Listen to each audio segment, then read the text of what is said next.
As Syrian and Russian forces attempted to retake land lost to rebels on Thursday, Turkish forces supporting the rebels came under fire. Their bloodiest day in the conflict so far. As a result of the airstrikes, 33 soldiers have been martyred. Helicopters and ambulances were seen streaming across the border earlier in the day to evacuate the wounded. Returning to Hatay as crowds gathered outside the hospital, Turkey says it's responding by attacking every known Syrian government target.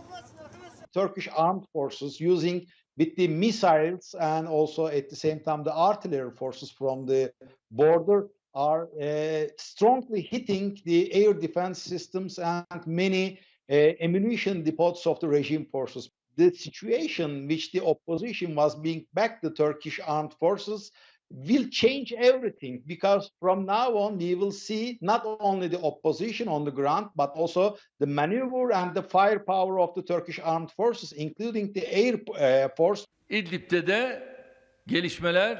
The developments in Idlib have turned back in our favor. Hours earlier, President Recep Tayyip Erdogan had hailed the battlefield successes. Turkey has thousands of troops in Idlib supporting rebel forces at war with Syrian troops backed by Russia. Turkish airstrikes have been pounding Syrian government positions for days.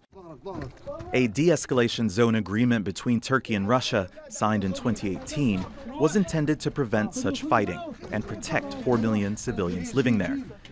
Far from de-escalation, there is an unfolding calamity for civilians in Idlib as Turkey and its rebels battle Syria and Russia. The situation is worsening by the day. The escalation of fighting in the northwest since December has pushed over 900,000 people, including over 500,000 children, away from their homes and into danger. Whatever happens with Sarakib, it won't end there, or anytime soon. Turkey says it will deepen its involvement in Syria against the government it's now labeled the enemy. Andrew Chappell, Al Jazeera. All right, we can get the very latest now by talking to our correspondent, Sinem Kozioğlu. She is in Istanbul. And Sinem, it seems very much as though the activities of the last 24 hours in Idlib province are bringing the two sides ever closer to direct confrontation, to war. Exactly, Martin. Actually, a couple of days ago, Turkey's President Erdogan, while speaking, he said we are at war, but no one guessed that it would be something like that. Since this latest escalation started in December 2019, in the front lines inside Idlib, it's always like this. They almost come face to face. But yesterday was something different, because this is the first time that so many soldiers are hit at once and killed at once. That's why the officials have reacted harshly yesterday, and we heard from the presidential representatives that Turkey is retaliating, and they have retaliated. But of course, this is a critical process, because Turkey has many troops inside Idlib.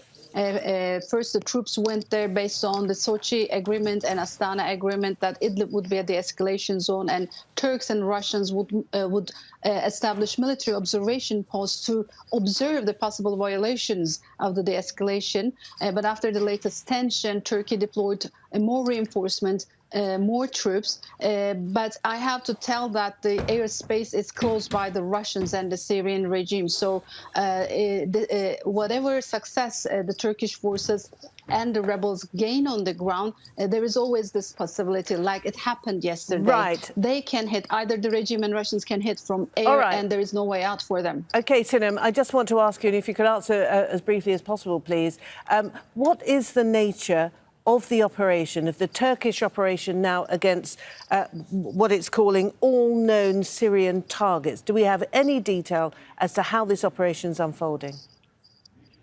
Well, so far, as I said, it was just an observation mission for the Turks. But beginning from the end of January, it has turned out like a combat mission, because there are also combat soldiers on the ground, and the rebels are on the ground. And after yesterday's incident, I've been hearing that the command level was given orders to hit any foreign item or element in the airspace, and Turks are ready to hit Syria from land and air, from the bases inside Turkey, which are mainly in the southeastern city Diyarbakir base and from Incirlik base.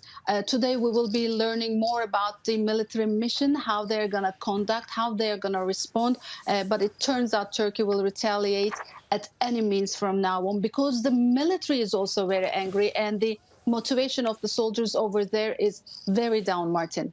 All right, thank you. Sinem Koziolu, live in Istanbul.